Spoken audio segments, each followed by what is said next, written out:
Саламатсыздар, урматтуу журналисттер. Биз бүгүнкү күндө арыңыздарга кайрылып, силер аркылуу коомчулукка кайрылып атабыз. Биздин акыбалды бүгүнкү күндөгү коомчулукка да тааныштырып кетсек деп. Түрткү болгон маселе мына бир 2 күн мурун Өмүрбек Токтогулович кайрылуу жасап, элге өзүнүн жакшы пикирлерин айтып, жылы сөздөрүн айтып, сагынганын айтып атканда, биз дагы ичибизде чын эле алса журт адам сагынат өлкөсүн сагынып, анан кийин ушу ата энемден артык көрүп атам Кыргызстанды деп, андан кийин чын эле мен атам ишенимчиме сүйүнүп келатсам деп айтып калдым. Мен турмушумда бир да каты кеткен жок.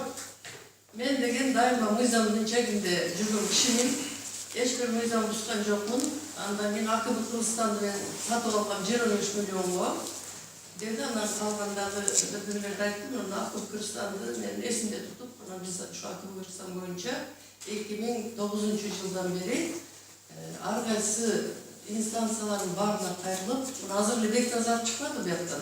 Ген прокурор болгон, правительство, ал ишке да кайрылганбыз. Ондай турмес окуя болуп кетти.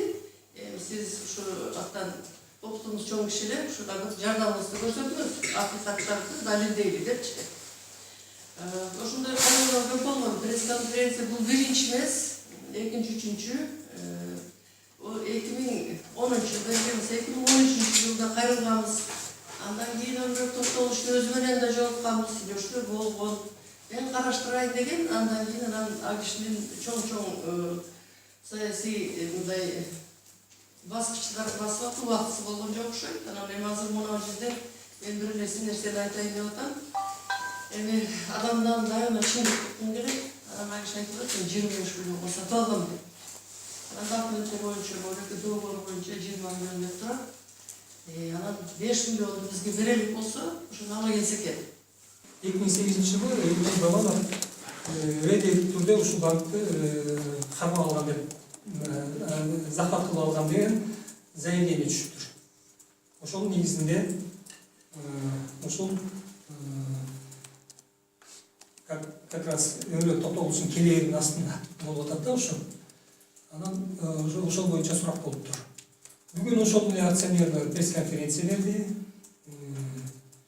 Эми биздин айтарыбыз, бул сценарий көп жылдан бери келатат. Өмүрбек Токтогулович баягы политический активность боло баштаганда эле ушундай ар кайсы эмелердин ушундай арыздар жана эмелер түшүп, пресс-конференция берип, каралоо методун колдонуп келатат. Биз ойлойбуз, эми өзү ойлоп көргүлө. Буга жерде тынчтык турса. Жаңы бийлик келгенине 1,5 жыл өтүп. Эгерде ушул акционерлер ушундай рейдерди басып алып болду десе, эмне себептен анда 1,5 жыл мурун кайрылган жок ошол органдарга?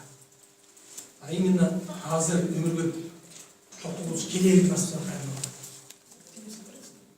Биз өзү бизге ошондой негиз берип атат да, ошондой Өмүрбек Токтогуловичтун эмне келем деген чечими менен байланыш бар деп. Сомдон сатып алганда ошо сүйлөшмө бар, сүйлөшмөндө айтылып атат. Алар ошо акцияларды дивиденди менен кошо сатып атат. Кийин алар ошо саткандан кийин 13-жыл болуш керек эле. 13-жылы сотко кайрылышкан. Биздин дивидендибизди ушинтип бизге бербей атат. Сот карап чыгып, баягы сүйлөшмөлөрдү карап, кандай сатылган, кандай шарттар менен сатылган карап чыгып, бизден эч кандай дивиденд төлөнбөйт деп чечим чыгарган.